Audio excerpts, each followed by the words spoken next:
ซื้อแนวนอนกลอย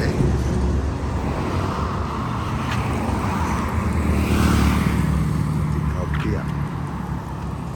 ท่านข้าวเปียกเจ๊ไข่มุกสาขาดอนกลอย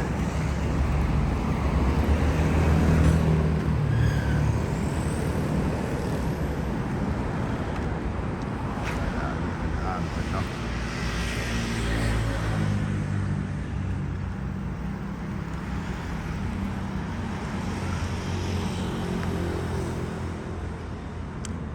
สวัสดีนี่สถานที่ข้าวเปียกเนาะ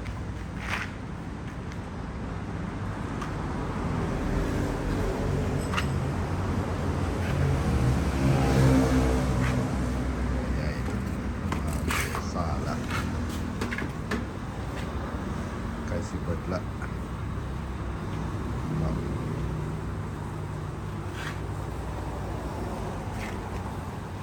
แปลว่าคันถ้าว่า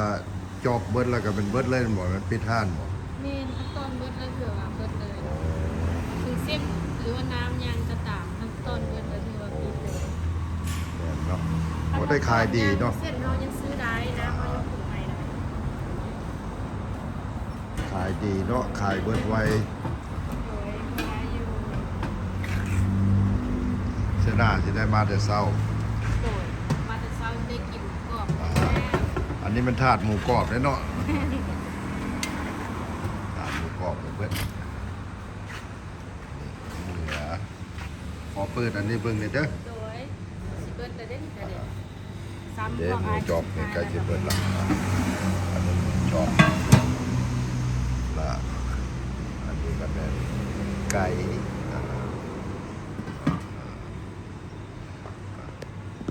หมายความว่ามันได้ขายดีเนาะ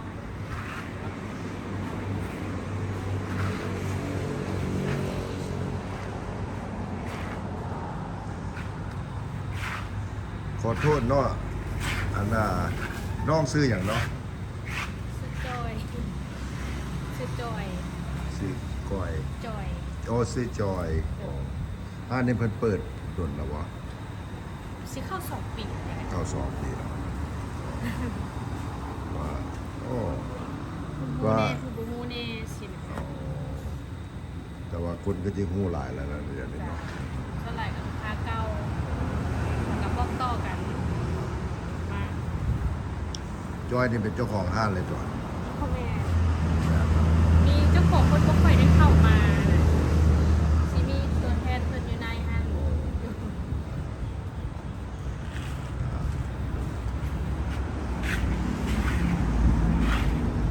ดี๋ยวบอกใหญ่เลยนะขอบใจหลายๆเด้อจอยเด้อ โอ้ย โอเคบอกว่าอยากการเป็นลูกค้าอาหารข้าวเปียกเจ๊ไข่มุกสาขาดอนกอยเปิดแต่เดือน6วันที่20แม่นเดือน6 2036ต้นไปทางการจะได้ปิดร้านทุกวันพุธของแต่ละอาทิตย์โอ้ร้านเลยเปิดแต่6 มื้อละอาทิตย์เนาะปิดวันอาทิตย์แล้วสถานที่มันจะอยู่หน้าดอนกอยถนนใหญ่เลยนะผ่านตลาดสีเขียวมา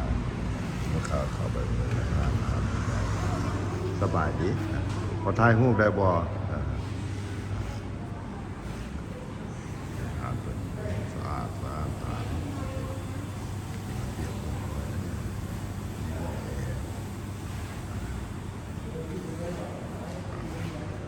นั่งอยู่โต๊ะในหันแมนเจนิกกี้อันนี้มันเครื่องที่เป็นผักเป็นตัวหม้อจากละลายห้ามฝืนให้กระเปียกอยู่ลาวเลยเนาะเราได้มาเอาเองแล้วก็ดอกบานเนาะตู้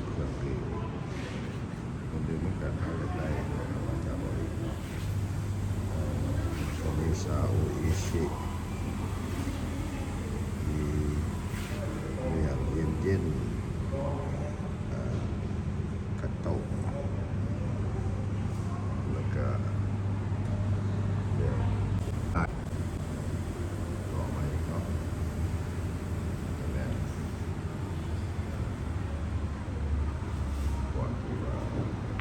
ขายเนาะที่เป็นเจ้าของร้านที่ขอถามสบายดีไอ้ เจ้าสบายดี สบายดีขอโทษเนาะขอถามได้ไวก่อนอื่นเบิร์ดไอ้ซื้ออย่างเนาะ ปาน ไว้ป่านเนาะไปซื้อเลยเด้อ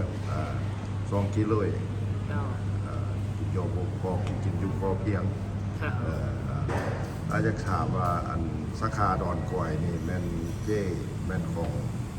เจ้ไข่มุกโดยเฉพาะหรือว่าแม่นเอาซื้ออัน ตัวนี้เป็นสาขา เป็นสาขา เจ้า เป็นเนาะไอ้คือที่แม่นเจ้าของห้านเนาะ เพราะเขาเป็นร้าน โอ้ ร้านเจ้าของห้าน ห้าน เฝ้าห้าน มาเปิดงานในเพิ่นเนาะ เจ้า มาจัด เจ้า กันจะว่าก็เป็นผู้จัดการและ แม่นผู้คุมอยู่นี่แหละผู้ เจ้า คุมอยู่ห้าน เจ้าเป็นอะไรกิจการแถวนี้มันก็อันมันดีบ่ โอ้มันก็เรื่อยๆไอ้ มันเป็นชุมชนใหญ่เนาะแถวตะวันออก แล้วก็บ่ปานใดมันมีหลายห้านแน่เข้าคนลูกค้ามาเรื่อยๆมีอยู่ เจ้าเห็นนั้นป้ายอยู่ทางนอกคันเดี๋ยวนี้เพิ่นปิดวันพุธบ่ โดยมันละทุกวันพุธ ทุกวันพุธเนาะ จะให้พนักงานเขาได้พักผ่อนแน่ เจ้าอันตอนเช้านี่เปิดประมาณจังโมงนั้น ประมาณ8:30 9:00 น 8 โมงถึง 9 โมง เจ้า ถึงกับบ่ได้ดุนเนาะคันจะว่าเนาะประมาณ 12 โมงนึงเนี่ยอาจจะเปิดแล้วบ่นี่ แมนลูกค้าเท่าไหร่มันมักเข้าประมาณ 11-12 โมง 1 โมง 2 โมง